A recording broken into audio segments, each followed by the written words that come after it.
The views and opinions expressed on any program are those of the producers and/or the persons appearing on the program, and do not necessarily reflect the views and opinions of FRC Media, Bristol Community College, or the City of Fall River.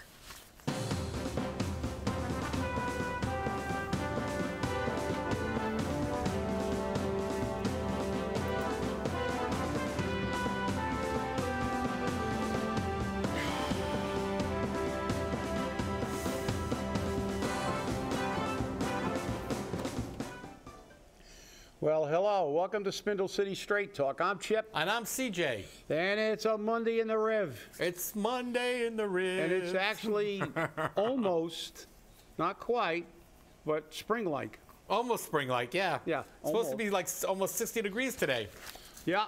Well, and boy, do we have a lot to talk about. A lot of stuff happened since our last show. oh, yeah. A lot of stuff. A lot of stuff. But of course, it's a lot of things that have happened before, which now we can now point to that. So. Yep. Well, and of course, we always start our Monday off with the Matc Dion column. Yeah. I like some of his stuff. It's always good. He's a great satirical writer. I like the name he's come up with because you know me. I like nicknames and names and stuff. The Fall River's centrally located all-concrete bad ideas factory. There you go. That's what he's calling government center. Yo, good one, Mark. I like that. Uh-huh. Well, bad idea factory. There we go. Well, his whole column from yesterday is all about the Make It Here campaign and the fact that they're going to put those banners up. Remember those banners? Yeah. And he talks about the fact that you can't make the banners here. They're made in New York. That's right. Yeah, you can't make the banners. And then he talks about the mayor's special assistant is out there hawking banners, even though she just got a quote-unquote stipend, which is a veiled pay raise, since she's supposed to do anything the mayor tells her to do within the realm of her job. Right. But she got that pay raise, and they circumvented the city council having to approve it.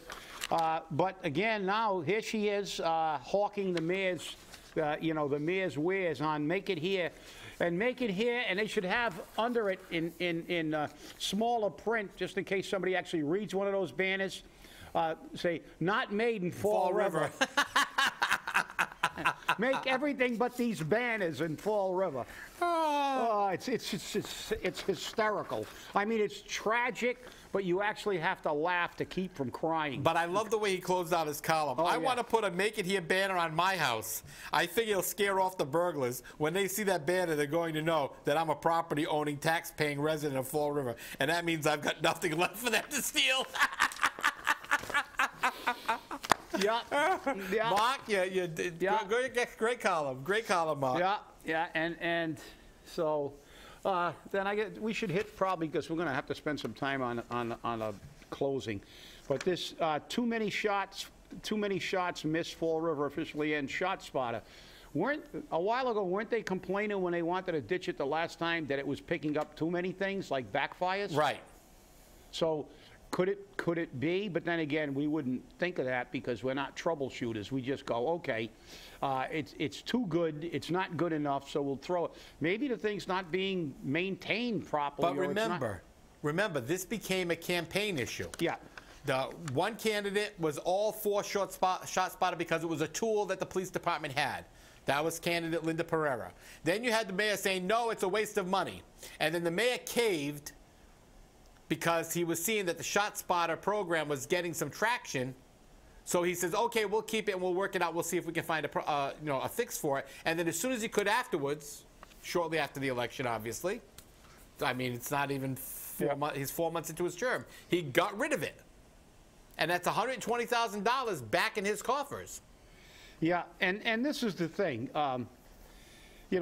It's about money because they keep saying they got so much money, but they're trying to nickel and dime everything and squeeze money from everywhere. This is the way they're going to squeeze money. And I agree with his opponent that it's a tool. And the fourth paragraph here I think says it all. It says Shot Spotter shut the system off a few days following a meeting between the company representatives, Dupierre, who was the police chief, Mayor Desclair, who criticized the company for walking away instead of keeping it in place and working to improve it. He was disappointed. Well, why don't you work? Why don't you work together with them to try to make it? Because, as I said, it's a tool. It's not like we never have shots fired in Fall River. I mean, we just had it. I mean, it's like every other day. So every once in a while we have an outbreak of shots being fired all over the place. They're finding shell casings in schools and everywhere else. But heaven forbid. Look, there's nothing that's perfect. But you know, and look, it's just this is my opinion. You don't have to agree. But I would far prefer to have something that picks up too much and send people there to maybe avoid a tragedy than not have that and miss something until the actual shots are fired and you got a delayed response. I know that from my job. People used to say, well, I called, you know, the fire department because I thought, and I used to tell them, look, don't hesitate. We'd rather come here and find nothing than you wait for the house to blow up. Right, exactly. You know, and then call us. Exactly, you know? exactly. And that, you know, that just doesn't, but then again, as he said, where did this come from? The house, you know, the concrete, how did he word that? I got to commit that to memory. The concrete house of bad ideas. The concrete, yeah. The all-concrete bad ideas factory. There you go. Yeah, that's where that came from. So, you know, again, I disagree. You know, and the more tools we can have, the better off we are. So. Well, hey, and look at this. The city doesn't have to take Duro now. Yeah. Duro paid $529,000 in back taxes cleaning up the properties. Isn't that wonderful? So now the city doesn't have to take them by tax title like they were starting the process of doing. Yeah. And now this will justify Kathy Ann's pay raise because she was able to collect the $529,000 from Duro. And she's not the assessor. I don't think, you know, well, that's the assessor's job. So if we give it a pay raise, we could pay for it by firing the assessor. That's right. And everybody in the office. That's right. Because apparently they can't do their job. That's right. How many years have we had back taxes and they didn't vigorously go after these deadbeats? No. So now they hire Kathy, give her a stipend. They do the work, she gets the credit, and nobody gets fired. Welcome to real government. This is real government, where the Peter principle works every day. You reach a level of incompetency, and then they give you a pay raise and let you sit in an office till you retire. So this is it. And then rape another system. That's right. You know, and you look, the threat of going to court and everything else. You know, I look at this with you know, with a you know, I look at it with a little skepticism, I'm sorry. And, you know, the street cleaning, forget it. How many times have we said to, you know, I'm not even going to comment on that one, except to say, how many times have we had a cleanup a multifaceted, quote-unquote, cleanup campaign to clean up the city? Take a walk down South Main Street at the corner of Rodman and check out the gutters over. Last time I was there was about 17,000 cigarette butts in the gutter. And, you know, and on the sidewalk. So hey, I was downtown and I got out of my truck and I had to put something in on the passenger side, and when I looked down, all in the gutter, just it looks like people were just dumping their ashtrays there from their cars. Yeah, it was disgusting. It is. It's, you know, the whole city, really, the potholes.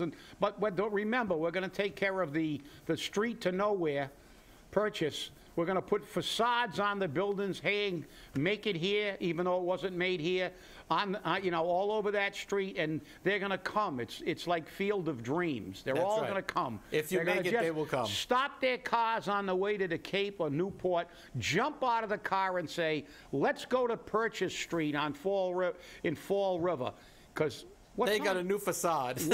What's on Purchase Street? Refresh my memory. I mean, the last time. Pink Bean. The Pink Bean. That's about it. Okay. And is that St. James is there. Well, it's a bar. I mean, people don't stop in a city to go to a bar. Well, hey, it could be a tourist attraction. It could be a tourist attraction. They're going to stop coming in from Ohio, going down to Cape Cod, to stop in a bar. And hey, it could be a tourist attraction. is that little restaurant on the corner of? The it used Mexican, to be the Mexican restaurant. We used to be the Tequila Lime or something. Tito's like that. Cantina, or is that thing still Tequila open? Lime? Yeah, I believe it is. Yeah, so everybody's going to jump off there. The hell with Brick Market, Newport, and Hyannis and all the rest of the places. But we'll just stop. I mean, it's absurd, as I said. From the all-concrete factory of bad ideas, bad idea factory. Well, and I mentioned that in the Weekend Flush. I was talking about the fact that, they keep touting tourism is going to be, one of the things Fall River is going to make it with, that it's going to make a turnaround in Fall River. There's nothing in Fall River to bring a tourist here. Yeah. We've got a failed carousel. We have a bunch of warships that are sitting there. They're museum ships, and people are complaining now because it's $25 to get into them. Yeah. And the irony is, as I said, the bad idea, and it should be bad idea and lack of foresight and perspective factory, because look, it's a proven fact that tourism does not fix a city. No, it doesn't. That's in this kind of shape. Again, what do we say? Miami. What was Miami chosen as a tourist destination? It's like it's one of the top ones. Yet it was considered the worst city in the United States to live in. I've been to Miami numerous times. I had relatives that lived down there. And I still have relatives that live outside of Miami. They don't live in Miami. It's a crap hole to live in. It's a crap hole, and they're making billions of dollars on tourism. South Beach, you go down Collins Avenue, go to the Fontainebleau and all the high-end hotels. They're packed. Miami Beach is a beautiful place to visit. It's not a good place to live. Yet Fall River, number one, we don't have enough. We don't have a Miami Beach. We don't have a Cape Cod. We don't have a Newport. We don't have those things, number one, to be a major tourist attraction. And secondly, even if we were, it's not going to fix the problems in Fall River, which we'll get to when we deal with the Phillips Lighting closing very shortly, in a second or two. But that's the whole problem. Bad idea factory. It's the political good idea factory. Give them a line of BS, make a whole bunch of promises, tell them the check's in the mail. In 5 years, this city's going to be Newton, and give them a chow mein sandwich and a hot dog, and we're good to go. We can give all our friends jobs, give them all pay raises, and we'll laugh all the way to the bank. And as Mark ended his column saying, just kill the taxpayer. Don't hold anybody up that pays taxes in Fall River, because they don't have anything. They don't have any money. If you hold up one of the drug addicts, you might get a bag of heroin from them. But you're not going to get any money from most taxpayers in Fall River. I hear you there. That's for sure. And if that was the case, the crime rate in the North End would be higher than everywhere in the city rather than lower, because that's where the money is. That's right. Well, you mentioned it. Phillips Lighting closing Fall River manufacturing facility, 160 jobs. Mexico. Yeah. And why did it go? Why? Let's look at this again. Everybody's going to go, me oh my, I know there's going to be a resolution to bring them before the council, and we want answers. We want answers. Well, the answer's simple, dummies. Simple, dummies. The reality of the United States is that we cannot have an economic development plan that courts low-wage, low-skill jobs. The reality is that those jobs are only temporary at best, because they don't exist anymore in the United States. If it can be done by a robot, or it can be done in Mexico or Bangladesh, where you can pay $5 a week or $20 a week and keep the company's bottom line more profit for corporate greed, that's exactly what they're going to do. They'll stay here when they get a TIF, when they get all kinds of tax breaks and all kinds of other incentives, and they'll stay here till those incentives run out. And then they're going to sit down in the corporate boardroom and they're going to go, well, guess what? Our TIF's finished. We're not getting any more incentives, and those incentives offset the cost of our labor costs. They're no longer going to offset the labor. Let's go somewhere where we can chain people to the machines, pay them $3 a week, and we'll stay in America because we don't want to move to Mexico and get kidnapped because we have money. No, we'll send a plant to Mexico, and we'll stay here living the life of the rich and nauseous. And we continue. You ever see Fall River's economic plan based on increasing the technical abilities and the education of the workforce? That would make sense. That would make, yeah, you're right, like in Germany. You know, they have a great system in Germany. If you don't go to college, they put you in a technical trade. You work an apprenticeship program, and then you transitioned immediately into a job. I met a guy at Dunkin' Donuts one day, and I was talking to somebody about it, and the guy just said, oh, excuse me, I don't want to interrupt, he says, but I hear you talking about the apprenticeship program in Germany. He said, I'm from Germany. He said, I'm a machinist. I learned the trade in school in Germany, and I work for a German company. I was sent over here because they opened up something in the United States. Well, there you go. It's only been working in Germany for about 50 years. You think they'd send people to college or junior college or a trade school?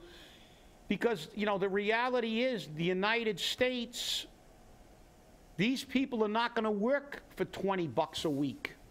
So they won't even, they'll go on welfare. They do better on welfare. So these companies that employ this kind of labor, the last hired and the first fired type of labor, they're not going to stay here. Once they screw the taxpayer by sticking their cost in the tax base, and they get TIFs for 20 years, they wash their hands and go with. Who left? Main Street Textiles, now this one. Why? Those jobs are low-wage, minimum-wage jobs. They don't last. And the thing is, Fall River doesn't want to deal with this.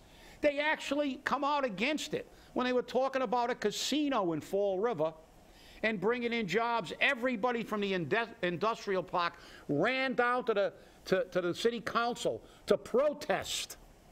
Oh, we don't want them. Those jobs are no good, and blah, blah, blah. And then I remember one city councilor who's no longer there asked one of the best questions I ever heard. He said, well, they're going to be paying, even for the lowest one, $13, $14 an hour, even for janitors with benefits. What are you paying? You know what the answer to that question was? Oh, that's not relevant. Why? Because they were paying $8 an hour. They don't want people to increase the wage. When a company like that comes in that pays higher wages, economically that forces them to come up to keep their workers. Otherwise, all the good workers are going to go to the other place. But Fall River is, again, the bad idea factory or the no idea. They intentionally try to, and who do they try to recruit? We can't recruit medium tech and high tech. We don't have the people with the background. Maybe if we educated them and had a workforce that we could show a company was either educated or was in the process of being educated to fill their need, we could actually attract a company here that would give long-term good jobs to people in Fall River. This is all absolute BS. This city will never, ever get better until the people vote these clowns out and get somebody in office who will say the only way we can improve our economy is by improving our workforce's ability to fill the jobs that are now being seen in America. As a matter of fact, I think, what was that statistic we read a while back? There were 10 million jobs when the coal miners couldn't get a job, and they said that they're not doing it anymore, they're doing it mechanically and stuff. They said that they were training them to get these jobs. There were 10 million jobs in the United States that are going unfilled because of lack of education. But we have that same problem in Fall River. Yeah. You know, Ken Fiola used to always say, well, we have over 3,000, 4,000 jobs on the job board in Fall River. The problem is, it says doctorate, Yeah. Okay? Masters, PhDs, you know, Yeah. MDs. Yeah, and even the other jobs, if they're like, if you want to work and they say, well, you need a minimum of 3 years experience as an apprentice or something, you know, in a particular technical, vocational field. But we don't have that. What do we got? Nothing. We don't have this stuff. If you had, that's why Germany did it so well. They have people they give the people the education and the experience they need to transition into jobs. Now, if a company comes down and says, we need people who have X computer skills, we need this type of technical ability, and you're training people to do that, you can entice those businesses to Fall River. That's right. But when you go up and say, well, you know, some of them went to high school, some of them finished, some of them did it, and they have absolutely no skill except a high school diploma. They have no job experience, so what can they do? You have to train them, and most of these companies won't do that. No, they don't want to. They don't want to make the investment because the employee may not last. Yeah, and if they train them and they get good at it, they might go somewhere else. Exactly. So the thing is, why don't we do, as I said, why don't we, you know, some of these companies would come in, and you could work that if you had a system where you had people already trained, and they'd come down and say, we can continue to give you a steady stream of employable people, because now we'll work with you to create a work study or an apprenticeship program with your company. And those companies would then probably invest, because you've already gotten workers from them that are adequately trained, and you can say, okay. But no, that would be what a private industry person would do. Government, and we keep telling you people, get your head out of your derriere. This government is only here as an employment agency for all their political hack friends, and to take your money to spend more. The day of keeping taxes down and having a lean and mean government are gone. The days of giving people for stipends for doing work they already have done, or work they're not doing and getting credit for, that's what's here. And you know why it's here? Because you won't vote these people out of office. Well, that's the way it is, and that's the problem. I mean, it's a tragedy. Because you vote for a ham and bean dinner. You vote for a chow mein sandwich. It's your fault. If you voted for a candidate because he gave you a chow mein sandwich, it's your fault. Remember that. It's your fault. I think I told him? Oh, yeah, it's your fault. Yeah, well, I mean, look. And I feel bad for obviously it's a tragedy for the 160 people who lost their jobs. But let's look at history. You know, some years back, quite a few years back now, right over the line from Fall River to Sona, the Polaroid company closed. They filed Chapter 11. Every single worker that worked in Polaroid, some of them 20-plus years, lost their jobs, lost their pension, lost their health care, lost everything. Everything. Yep. And the corporate executives gave themselves giant golden parachutes. Yeah. And when they were asked why, how do you, I think the CEO got $10 million or $5 million, and the other people got like $1 million, $2 million. And they said, what are you doing? How do you people get $5 million? Your workers got nothing. They lost everything. They said, well, I need all these people to help me restructure. Well, guess what? You and all these idiots are the ones that ran the company into Chapter 11. So this is the way it works, people. Government gives all their friends a bonus for stealing your money. That's right. And in major corporations, that's the way it works too. The people who run the corporations never walk out with their pockets empty. They always got golden parachutes, while you lose your pension, your health care, and everything else, and you're out in the street destitute. Well, at least they're destitute, not prostitute. Well, that may be the next step. I don't know. No. Well, this week, I don't know if it was because it was Earth Day yesterday or what it was all about, but they kept talking about litter in Fall River. Litter in Fall River is everywhere. It's everywhere, everywhere, everywhere. But they want you, the taxpayer, to go out there and clean it up. Yep. Well, you know why? Because you, the taxpayer, are making the problem. How many times I'm driving down Plymouth Avenue, I see somebody throw a Dunkin' Donuts cup out of their window, their car window, okay? Or they drop the trash out the window. Yeah, they can't take it home and put it. And there's no enforcement. Like the purple bags, there's no enforcement. Yeah, yeah. And you know, the thing is that they're saying that, but look, instead of hiring everybody and having the mayor have so many staff people, it's like the president of the United States. They have a cabinet meeting. They have to have it in an amphitheater because he's got so many people on a payroll. Why don't you put more people in DPW? Why doesn't someone go before the council and tell the Department of Community Maintenance now, DCM, I guess? Why doesn't somebody call in the head of DCM and say let's have a plan to clean up the city on a regular basis, ongoing basis? We should have people assigned to maintaining our city's cleanliness. And if you find somebody that's dumping stuff regularly, fine them, obviously. But, you know, this is in Amsterdam. We're not going to go out into the, you know, people aren't going to go out in the street and wash the sidewalks and the gutters in front of their houses. I'm sorry. This is not the culture that we live in. And look at the demographic of the people who are living here. So, but that's the absurdity. You know, rather than doing this, they want us to do things so they can give their friends jobs in the office. Well, that's what we have a DCM for. You know, why doesn't the city have a cleanup schedule? We used to have that street cleaner going down once in a while. Now they don't have a driver, or they don't have this, or the machine's broken down. Well, why don't we have, you know, the maintenance of the city mirrors the maintenance of the buildings, which is zero. And when you got potholes like we do, why should anyone take pride in anything? All you've got to do is look, is there a pattern emerging here?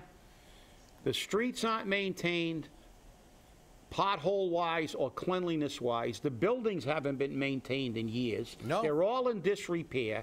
Yet, for all those years, we've had a DCM department and who was responsible to maintain the buildings by ordinance and maintain the city. Nobody got fired. Nobody's gotten their all the pay they got for those 30 years they were working on the job for not doing their job. Nobody ever lose it when you're on the government side, because you were one of the people who were appointed to that position by some mayor at some point in time. So guess what? What's the option? Vote, people. Vote. That's and right. Vote them out. Well, we're going to close on time to reconsider Southcoast Rail phased plan. Already they're talking about not having the Southcoast Rail. What did I say? What did I say? I said, I'll tell you what, I'm a betting man. I'll bet you, you know, they won't even come close to that original target they came up with. This article appears in Commonwealth Magazine. Again, Commonwealth Magazine. Oh, God. And it was written by James Aloisi, who is a former Secretary of Transportation in Massachusetts. And one of the things I think he brought up, which was very important, was the cost per rider for this program. And he's talking, let's see here, it's going to have approximately 4,400 total riders. This translates to a cost per rider of $200,000. Nice. You're not even going to get that in fares. No, it'll take you 100 years to get that. Because it's going to be about, they're saying about anywhere from $900 million to $1 billion. But now they're looking at somewhere between $900 million to $1.1 billion.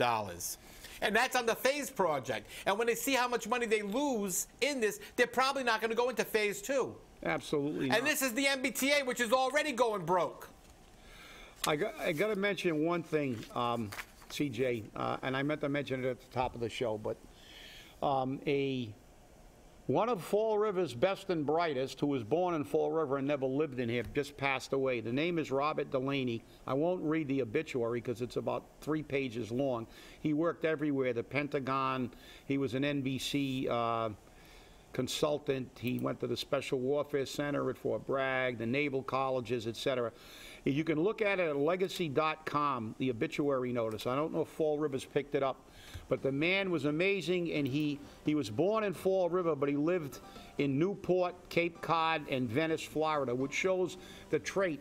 When they're born here, and you know, most of the time they leave, and that's the problem. We've got to keep people like Mr. Delaney, may he rest in peace.